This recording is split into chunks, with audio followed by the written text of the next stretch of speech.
En un giro inesperado, irrepetible y absolutamente demoledor, la artista argentina Cazzu acaba de romper las barreras de la música urbana para escribir su nombre con letras doradas en la historia de Billboard. Su más reciente trabajo discográfico, titulado Latinaje, ha debutado directamente en la posición número 1 del prestigioso listado Billboard 200, un logro sin precedentes para una artista de trap latino nacida en Argentina. Este suceso no solo marca un antes y un después en su carrera, sino que reconfigura completamente el mapa de la música urbana, sacudiendo las estructuras de poder, los monopolios de las grandes disqueras y las estrategias de marketing tradicionales. Nadie vio venir este fenómeno. Nadie imaginó que Latinaje, un álbum tan crudo, tan íntimo y cargado de mensajes sociales y culturales, lograría escalar a lo más alto de la lista más codiciada de la industria musical. Hoy, vamos a desmenuzar cada detalle de este suceso que ha dejado sin aliento a fanáticos, críticos y colegas. Prepárense para conocer los secretos, las tensiones y los episodios no contados de la gesta histórica que protagoniza Cazzu. Mientras las redes sociales se saturaban de rumores sobre su maternidad, supuestas desavenencias amorosas y especulaciones acerca de un inminente retiro, Cazzu se encontraba inmersa en el proyecto más oscuro, visceral y ambicioso de toda su carrera. El álbum Latinaje no fue planeado como un producto comercial, ni mucho menos como una fórmula para ganar premios o conseguir reproducciones masivas en las principales plataformas digitales. Fue concebido, desde sus cimientos, como un manifiesto cultural clandestino, un grito desde las entrañas contra los estereotipos impuestos por la industria y las narrativas domesticadas que moldean la imagen de la mujer en la música urbana latina. Lejos del lujo y las comodidades de los grandes estudios de grabación en Miami o Los Ángeles, Cazzu eligió refugiarse en un espacio modesto, casi secreto, en las afueras de Buenos Aires. Un pequeño estudio independiente, acondicionado precariamente, se convirtió en su trinchera creativa. Las sesiones de grabación, según revelaron personas cercanas al proyecto, se realizaban durante la madrugada, entre el humo de cigarrillos, luces tenues y el constante temor a ser descubiertos. El equipo técnico se redujo al mínimo indispensable: un productor de confianza, 2 ingenieros de sonido, un par de músicos invitados y Cazzu al mando de todo. No había asesores de imagen, ni ejecutivos de disquera, ni fotógrafos documentando el proceso. Era ella, su rabia contenida y un micrófono. Cada letra que escribía no era una simple canción. Eran declaraciones de guerra. Relatos de una realidad ignorada por los grandes medios, denuncias de misoginia dentro de la industria, memorias de noches en escenarios precarios y referencias a las vidas invisibilizadas de miles de jóvenes latinas que, como ella, crecieron en la periferia. La artista sabía perfectamente que este disco jamás pasaría los filtros de las grandes plataformas sin recibir censuras o vetos, y eso, lejos de disuadirla, la motivó a llevar su discurso hasta las últimas consecuencias. Si nadie lo quiere escuchar, será porque duele, habría dicho en una conversación privada con su productor. Lo más inquietante de este proyecto fue el nivel de secretismo con el que se gestó. Mientras la prensa especulaba con sus apariciones en público, Cazzu desaparecía por semanas enteras, sin actualizar sus redes, sin conceder entrevistas, sin asistir a eventos. Quienes la buscaban recibían siempre la misma respuesta: está descansando, priorizando su maternidad.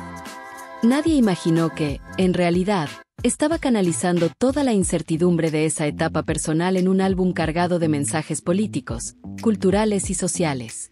Latinaje no era solo música. Era un acto de resistencia. La selección de las canciones fue otro proceso minucioso. Se registraron más de 30 temas, de los cuales solo 12 fueron elegidos para conformar el álbum final. Cada track tenía un propósito, un destinatario, un mensaje en clave dirigido a quienes históricamente han subestimado, censurado o explotado a las mujeres dentro del circuito urbano. En sus letras hay referencias directas a promotores, periodistas, colegas y ejecutivos que alguna vez intentaron limitar su discurso o coartar su libertad creativa. Cada palabra, cada verso, cada producción minimalista estaba pensada para incomodar, para descolocar, para romper con los moldes. La ausencia de disquera multinacional fue una decisión tomada desde el primer día. Cazzu rompió contratos, devolvió adelantos y rechazó propuestas millonarias a cambio de modificar ciertas letras o suavizar algunas estrofas. Quería publicar Latinaje sin intervención, sin recortes, sin filtros. Eso implicó trabajar sin respaldo financiero, sin campañas promocionales y sin las garantías que ofrecen las grandes compañías. Fue una apuesta suicida desde cualquier perspectiva comercial. Pero en el fondo, la artista sabía que ese era el único camino para preservar la esencia del álbum. Lo más escalofriante de todo es que, incluso antes de su lanzamiento, el disco ya había generado temor. Productores conocidos que fueron invitados a participar declinaron alegando temas de agenda. Estilistas, diseñadores y hasta algunos músicos de sesión se negaron a colaborar al enterarse del contenido del material. Kazu se quedó sola, pero no detuvo su marcha. Continuó grabando en las madrugadas, perfeccionando cada tema, reescribiendo versos y ajustando melodías hasta dejar el disco listo. Sabía que Latinaje iba a molestar. Y esa, precisamente, era la razón para hacerlo. Si te está gustando el video, suscríbete al canal. Latinaje lograría irrumpir en los rankings más importantes del continente. Pero lo imposible sucedió. Fue un viernes, poco antes de la medianoche, cuando los primeros indicios de la catástrofe industrial comenzaron a percibirse. Desde las oficinas centrales de Billboard en Miami se emitió un correo interno alertando sobre un fenómeno anómalo en sus métricas de consumo digital. Un álbum sin registro previo de lanzamiento, sin promotores asignados y sin vínculo con ninguna disquera mayor, estaba escalando posiciones de forma descontrolada en las listas de popularidad. El nombre que aparecía en los registros era Latinaje. Y su intérprete, Kazu. Lo desconcertante no era solo el volumen de reproducciones, sino la procedencia de esas cifras. Las escuchas provenían de territorios poco contemplados por la industria para estos récords: barrios marginales de Buenos Aires, zonas populares de Lima, comunas periféricas de Medellín, pequeños municipios de Guatemala y barriadas enteras en el Alto, Bolivia. Lugares desde donde raramente se originan los éxitos que coronan los rankings internacionales. Pero en este caso, había sucedido. Era la música de los barrios alzándose, a través de sus propios dispositivos, sin mediación, sin permiso. Las cifras se dispararon en cuestión de horas. El algoritmo de Billboard intentó frenar el impacto restringiendo registros de IPS duplicadas y bloqueando determinados clústeres de escuchas, pero incluso con esos filtros, el volumen era tan abrumador que no pudieron contenerlo. Lo que se había iniciado como un acto clandestino se transformó en una marea imparable. Para el amanecer del sábado, Latinaje ocupaba el primer lugar en la lista de Latin Albums y escalaba posiciones a nivel global en tiempo récord. La industria quedó paralizada. La crisis estalló puertas adentro. Algunas disqueras, sintiéndose desplazadas por un producto independiente, presionaron para que se revisara la legitimidad de los números. Hubo pedidos formales de auditoría, insinuaciones de manipulación de datos y rumores de bots organizados. Pero al investigarlo, descubrieron algo que no esperaban. Cada una de esas reproducciones, descargas y compras digitales correspondía a usuarios reales. No eran bots, no eran cuentas falsas. Eran jóvenes, mujeres, trabajadores, artistas independientes y miles de seguidores anónimos que, desde sus teléfonos, habían decidido convertir Latinaje en un grito continental. Ante la presión, Billboard enfrentó su momento más delicado. Jamás habían admitido públicamente que un disco sin respaldo corporativo llegara al número 1 de manera legítima y orgánica. La situación era insostenible. Internamente, se debatió entre borrar el registro, maquillar las cifras o permitir la entrada del álbum a la lista oficial. Finalmente, la presión popular fue tal que la plataforma se vio obligada a reconocerlo. Fue en un escueto comunicado publicado en su sitio web, sin promoción ni enlaces en redes sociales, donde Billboard confirmó que Latinaje debutaba como el álbum número 1 en su ranking latino semanal. No hubo fotos, no hubo nota editorial, ni siquiera un tuit anunciándolo. Solo una publicación escondida en su web, que de inmediato fue capturada, viralizada y replicada por miles de usuarios. Lo que ocurrió a partir de ahí fue inédito. Kazu se convirtió en la primera artista independiente en encabezar ese listado sin pertenecer a una multinacional, sin pagar campañas, sin promoción radial y, sobre todo, sin autorización de la maquinaria industrial que durante décadas controló las listas de éxito en América Latina. La noticia recorrió el continente como un incendio en pastizal seco. Medios que antes la habían ignorado se vieron obligados a mencionarla. Programas de televisión y portales especializados debieron romper su silencio, mientras figuras mediáticas que otrora habían desdeñado su música publicaron mensajes ambiguos, intentando capitalizar la ola mediática. Pero no todos lo celebraron. Algunas figuras del género urbano reaccionaron con frialdad. Colegas que habían compartido escenario con ella prefirieron callar. Hubo mensajes indirectos en redes sociales, comentarios irónicos disfrazados de humor y actitudes esquivas en entrevistas. El éxito de Latinaje no solo rompió récords, sino egos. Porque demostró, de una vez y para siempre, que el sistema de promoción tradicional no era invencible y que los artistas podían sobrevivir y triunfar sin someterse a las reglas impuestas por corporaciones transnacionales. Si te está gustando el video, suscríbete al canal. Lo que comenzó como una maniobra desesperada de la industria por silenciar a Cazzu y enterrar Latinaje bajo acusaciones, bloqueos digitales y censura mediática, terminó desencadenando la mayor rebelión musical latinoamericana de la última década. La maquinaria corporativa, habituada a moldear éxitos de laboratorio y premiar a artistas maleables, había cometido el peor de sus errores: subestimar la capacidad de un pueblo de reconocerse en una voz que no pedía permiso, que no se ajustaba a sus protocolos y que hablaba, sin intermediarios, desde las calles que ellos siempre despreciaron. Durante semanas, las plataformas de streaming intentaron contener el fenómeno, eliminando cuentas, restringiendo hashtags y bloqueando videos en redes sociales. Pero a cada prohibición le sucedía una respuesta aún más masiva. Los temas de Latinaje comenzaron a sonar en bocinas improvisadas en barrios enteros, en manifestaciones contra la desigualdad y hasta en estadios pequeños donde equipos del ascenso salían a la cancha bajo los acordes prohibidos. En Venezuela, jóvenes proyectaron el videoclip en paredes de edificios abandonados.